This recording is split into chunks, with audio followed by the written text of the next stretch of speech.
Otep à tous, bienvenue sur la chaîne des panafricanistes par essence, par conviction et par excellence. Celle des citoyens kémites, par nécessité et obligation de combat. Nous sommes une chaîne qui n'est guidée que par nos ancêtres et rien que par les ancêtres qui appartiennent à l'égrégore du monde noir. Par conséquent, nous ne croyons en aucun dieu venu de l'étranger. Toutefois, cette vidéo n'est aucunement destinée à inciter à la haine ou à la violence, car nous menons un combat qui est d'abord et avant tout spirituel, intellectuel et démocratique. Ensuite, il est politique, géopolitique et géostratégique, contre l'impérialisme, le colonialisme, le néocolonialisme et l'endocolonat, qui sont tous qualifiés de crimes contre l'humanité. Nous menons ce combat sur la base du principe fondamental que nous avons hérité de nos ancêtres kémites, qui est celui de la Mahat, c'est-à-dire solidarité, vérité et justice. Vous êtes donc en droit de connaître la vérité et nous avons l'obligation de dire la vérité, rien que la vérité, afin que justice soit rendue au continent africain. Et ça, c'est notre modeste contribution dans cette noble lutte en faveur de la souveraineté, la dignité, la solidarité et l'unité africaine. C'est exactement ça que nous appelons le panafricanisme. Mes excuses. Alors, bien-aimés frères et sœurs, c'est un ancien ministre de Paul Kagame qui parle, qui avoue ses crimes. Indirectement, il vous dit tout. On ne sait pas ce qui lui a pris. Est-ce qu'il est devenu fou? Est-ce qu'il s'était drogué?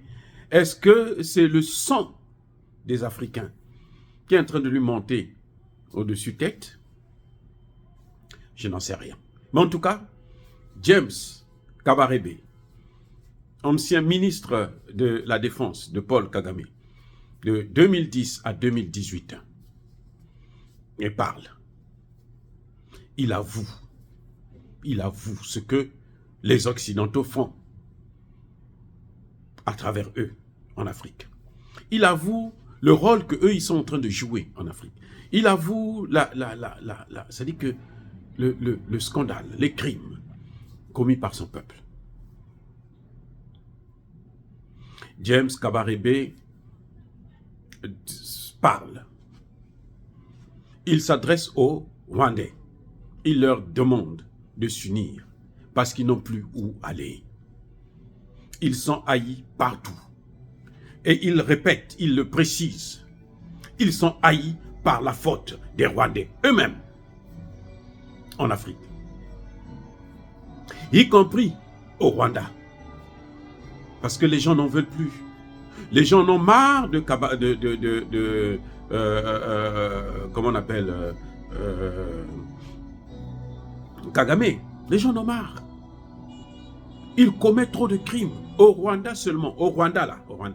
Kagame en a tué peut-être environ 3 millions de personnes. Ça, ce sont les estimations des experts au Rwandais eux-mêmes qui le disent. Au Rwanda, il en a massacré 3 millions. Au Burundi, les Rwandais ne sont pas les bienvenus à cause des crimes de Kagame. Et bien sûr, en utilisant les Rwandais eux-mêmes. Les Rwandais ont détruit, ont abusé en Tanzanie. Ils ont été chassés en Tanzanie. Attendez, je répète. Ils ont été chassés en Tanzanie il y a quelques années. Parce qu'ils commençaient à tuer des gens là-bas. Partout là où ils sont reçus, ils commettent des crimes. Eh oui. Centrafrique, Congo-Brazzaville, nous vous tirons les oreilles. Nous vous informons. Parce que le jour que ça arrivera, au grand jour, le ministre de la Défense de Habyarimana, un génocidaire recherché par la justice internationale, est mort à Pointe-Noire au Congo-Brazzaville. Il a participé à la guerre de 1997 au Congo-Brazzaville. Il s'est illustré dans la tuerie, comme d'habitude.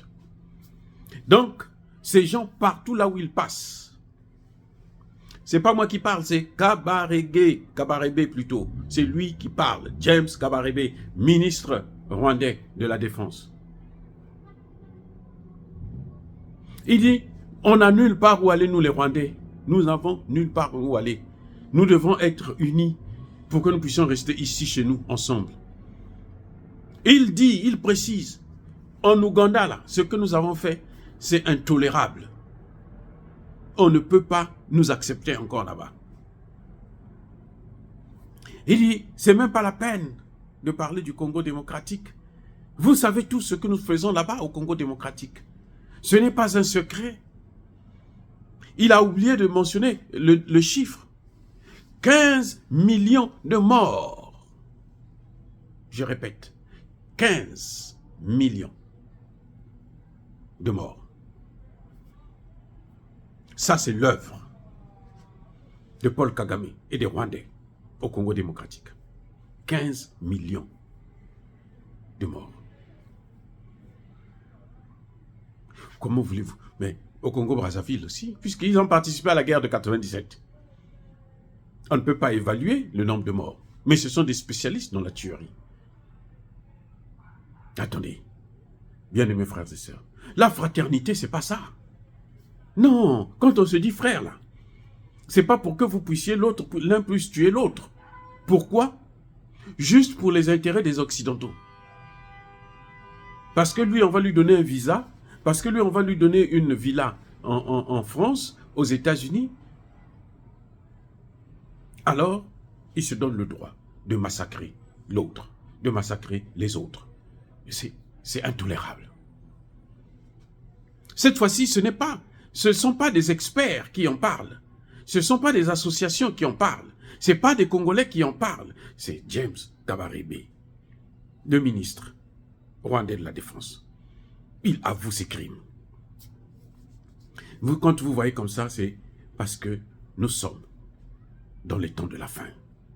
Ce siècle, le 21e siècle, le Verseau, le siècle du Verseau, ce n'est pas le siècle du poisson, où nous on était massacrés, où n'importe qui pouvait nous massacrer. Même nos propres dirigeants, nos propres aînés, nos propres parents, nous tuer comme ils voulaient. Ce 21e siècle-là, ça ne sera pas la même chose. Parce que Dieu, le Dieu que nous servons tous, ne peut pas tolérer ça. Je ne parle pas de Dieu des Occidentaux qui nous ont amenés, qui nous ont imposés par la force, par la tuerie. Parce que Dieu, on n'impose pas. Dieu, il vient tout naturellement puisqu'il est chez lui. Dans l'homme, il est chez lui. C'est sa demeure. Donc, on n'a pas besoin d'utiliser la violence. C'est pour ça que je ne parle pas de ces dieux-là. Je parle du vrai Dieu. Je ne parle pas du Dieu qu'on vient, on nous impose, vous devrez tous pratiquer telle religion, telle... Non, je ne parle pas de ça. Le vrai Dieu commence à les confondre. Ils se cherchent maintenant. Ils cherchent où aller. Ah, aux États-Unis, oui. Ils n'ont qu'à aller. Je vous apprends que Zelensky est lâché par les États-Unis et par tous. Attendez, je reprends. Zelensky actuellement est lâché. Il est en chute libre et sans parachute. Donc quand il va tomber là, vous allez voir, il va se fracasser. Monsieur James Kabarebe avoue les crimes des Rwandais en Afrique. Partout là où ils passent, ils ont brillé par des crimes. Partout, je dis bien, partout là où ils passent en Afrique, ils ont brillé par des crimes. On les reconnaît comme étant des tueurs. Et ça se compte par milliers, sinon par millions. Oh, bien-aimés frères et sœurs, Kagame est fini.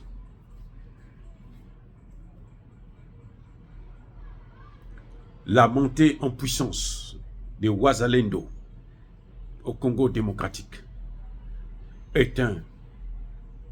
explique en grande partie que le temps de Dieu est arrivé en Afrique. Le temps où Dieu doit libérer l'Afrique de tous ceux qui le pillent, le déstabilisent et qui tuent ses enfants. Tous. Qu'ils soient noirs, qu'ils soient blancs, qu'ils soient arabes, qu'ils soient chinois, qu'ils soient indiens, qu'ils soient juifs, nous en s'en fiche éperdument. Tous ceux qui sont à l'origine de la destruction du continent africain, du peuple noir. Le temps est arrivé pour qu'ils puissent payer. Et ils ont payé.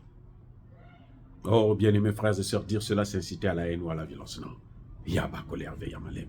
Encore une fois de plus, soyez bénis. Je persiste et je signe. Soyez abondamment bénis par le Dieu des Kémites et par nos ancêtres angélisés. Mais que tous ceux qui persécutent le continent africain le pillent et le déstabilisent. Qu'ils soient noirs, blancs, chinois, arabes, indiens ou qui qu'ils soient punis, maudits, foudroyés, neutralisés, écrasés, effacés par ce Dieu des Kémites et par nos ancêtres angélisés. Vive l'Afrique éternelle, j'ai dit et j'assume.